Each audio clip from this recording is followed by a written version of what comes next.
एक ही है मकसद शिवपाल सिंह यादव का, भाजपा को सत्ता से हटा देना। सत्ता से भाजपा के नामो निशान को मिटा देना। जी हां, चाहे वो केंद्र हो या फिर उत्तर प्रदेश, शिवपाल सिंह यादव ने दृढ़ निश्चय कर लिया है कि वो सिर्फ और सिर्फ सपा को सत्ता में लेकर आएंगे। समाजवादी पार्टी तक को न्योता मिला राहुल गांधी की तरफ से कांग्रेस की रैली का समर्थन करने का, जिसका नेतृत्व वो करते नजर आए पहले भारत जोड़ो यात्रा के समापन के बाद। लेकिन इस पर अखिलेश और शिवपाल थोड़ी सी दूरी बनाते नजर आए। कारण ये माना गया कि राष्ट्रीय पार्टी समाजवादी पार्टी को आगे बढ़ा कर इस तरह से लेकर चलना चाहते हैं शिवपाल। अब प्रसपा का सपा में विलय कराने के बाद शिवपाल सिंह यादव ने फिर एक नया इंटरव्यू आज सुबह दिया है।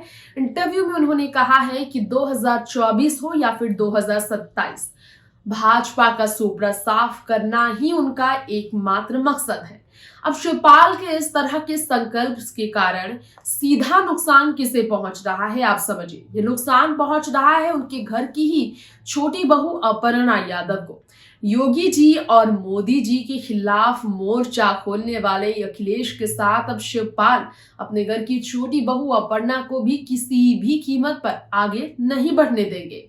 जिस तरह से अपनी राजनीति की नई पारी की शुरुआत बीते साल जनवरी के महीने में भाजपा में शामिल होकर अपर्णा ने की, शिवपाल ने तभी नाराजगी जाहिर की थी। उन्होंने कहा था कि अपर्णा को उन्होंने मना किया था, उन्होंने उनके फैसले को गलत ठहराया था। उन्होंने कहा कि गलत किया उन्होंने, बीजेपी के साथ गई, शिकायतें जो भी थी, लेकिन बीजेपी के साथ उन्हें नहीं जाना चाहिए था। तो शिवपाल अपर्णा से पहले से ही नाराज है और इसके बाद शिवपाल का अपर्णा के साथ कभी भी किसी पारिवारिक फंक्शन में भी नहीं देखा गया। मुलायम के गुजरने पर भी शिवपाल अपर्णा एक दूसरे का सामना करते नजर नहीं आए।